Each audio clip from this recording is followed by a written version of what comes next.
Hi అండి, అందరికీ నమస్కారం. వెల్కమ్ బ్యాక్ టు హే హనిత. 100-200 బడ్జెట్లో టేస్టీగా, ఫిల్లింగ్గా, క్వాలిటీ ఫుడ్ దొరికితే ఎలా ఉంటుంది? నేనైతే ఈరోజు వచ్చేసాను ఆశా టిఫిన్స్కి. ఇక్కడికి వచ్చిన వెంటనే నాకైతే ఒక ఇంట్రెస్టింగ్ థింగ్ కనిపించింది. నార్మల్గా అయితే కౌంటర్ దగ్గర క్యూలో నిలబెడతాం కదా మనం. ఇక్కడైతే అలా నుంచోవలసిన అవసరం లేదు. కియోస్క్ ద్వారా మన ఆర్డర్ని మనమే ప్లేస్ చేసుకోవచ్చు. కియోస్క్ దగ్గరికి వెళ్ళి మెనూని అయితే ఎక్స్ప్లోర్ చేయడం స్టార్ట్ చేసేసాను. చాలా ఫుడ్ ఐటమ్స్ ఉన్నాయండి, కానీ నేనైతే మాత్రం మష్రూమ్ నూడిల్స్, రోటీ కర్రీ కాంబో మరియు పల్పీ గ్రేప్ ఆర్డర్ అయితే చేసేసాను.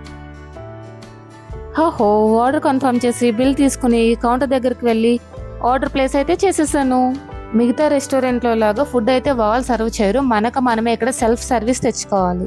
ముందుగా మష్రూమ్ నూడిల్స్ అయితే తీసుకున్నాను. చూడగానే చాలా టెంప్టింగ్గా అనిపించింది నాకైతే. ఒక్క బైట్ ట్రై చేయగానే మష్రూమ్స్ ఫ్లేవర్, నూడిల్స్ టెక్స్చర్ రెండు చాలా బాగా మ్యాచ్ అయిపోయాయి. సాస్తో కలిపి తింటే టేస్ట్ ఇంకా నెక్స్ట్ లెవెల్కి వెళ్ళిపోయింది. సింపుల్గా చెప్పాలంటే నూడిల్స్ తినే వాళ్ళకి ఇక్కడ మంచి ఆప్షన్. నూడిల్స్ అయిపోయిన వెంటనే నేనైతే రోటీ కర్రీ కాంబో అయితే తెచ్చేసుకున్నాను. రోటీస్తో పాటు రాజ్మా కర్రీ మరియు పన్నీర్ కర్రీ అయితే ఇచ్చారు. నిజం చెప్పాలంటే గాయస్, ఈ రేటుకి ఇలాంటి క్వాలిటీ మరియు క్వాంటిటీ అస్సలు అయితే నేను ఎక్స్పెక్ట్ చేయలేదు.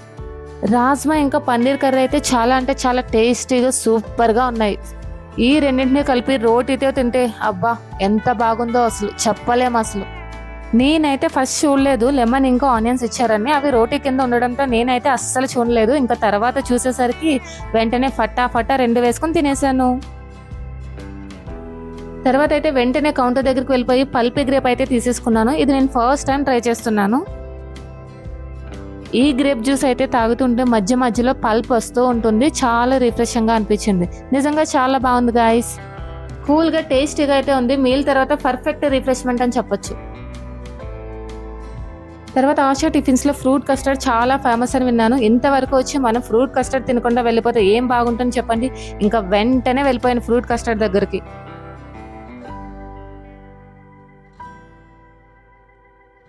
చూడగానే ఫ్రెష్ ఫ్రూట్స్తో చాలా టెంప్టింగ్గా కనిపించింది. ఒక్క స్పూన్ టేస్ట్ చేయగానే క్రీమీ టెక్స్చర్, ఫ్రూట్స్ ఫ్రెష్నెస్ రెండు పర్ఫెక్ట్గా బ్యాలెన్స్ అయ్యాయి.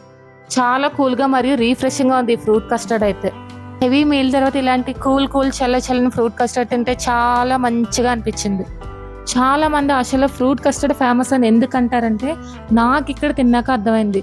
చాలా సూపర్గా, చాలా రీఫ్రెష్మెంట్గా అనిపించింది. ఈ ఫ్రూట్ కస్టర్డ్ పర్ఫెక్ట్ చాయిస్ అని చెప్పవచ్చు. సో ఫ్రెండ్స్, ఇవాళ ఆశా టిఫిన్స్లో ట్రై చేసిన అన్ని ఐటమ్స్ కంప్లీట్ అయ్యాయి. నిజం చెప్పాలంటే బడ్జెట్ ఫ్రెండ్లీ ప్రైసెస్లో మంచి క్వాలిటీ, సాటిస్ఫైయింగ్ క్వాంటిటీ మరియు టేస్టీ ఫుడ్ కోసం చూస్తుంటే ఆశా టిఫిన్స్కి డెఫినెట్లీగా ట్రై చేయాల్సిన ప్లేస్. కియోస్క్ ఆర్డరింగ్ సిస్టమ్ వల్ల వెయిటింగ్ టైం కూడా తక్కువగా ఉంటుంది. ఫుడ్ ఆప్షన్స్ కూడా చాలా అంటే చాలా బాగున్నాయి. అండ్ ఇక్కడ పార్కింగ్ ఫెసిలిటీ కూడా ఉంది. మీరు కూడా ఎప్పుడైనా ఆశా టిఫిన్స్కి వెళ్తే మీ ఫేవరెట్ ఐటమ్ ఏంటి అనేది నాకు కామెంట్స్లో చెప్పండి. అస్సలు మర్చిపోవద్దు. ఇలాంటి ఫుడ్ రివ్యూస్ మరియు ఫుడ్ బ్లాగ్స్ కోసం ఛానల్ అయితే సబ్స్క్రైబ్ చేసుకోవడం మర్చిపోవద్దు. వీడియో నచ్చితే లైక్ చేయండి, షేర్ చేయండి. మళ్ళీ ఇంకొక టేస్టీ ఫుడ్ అడ్వెంచర్తో కలుద్దాం. Until then, bye bye foodies.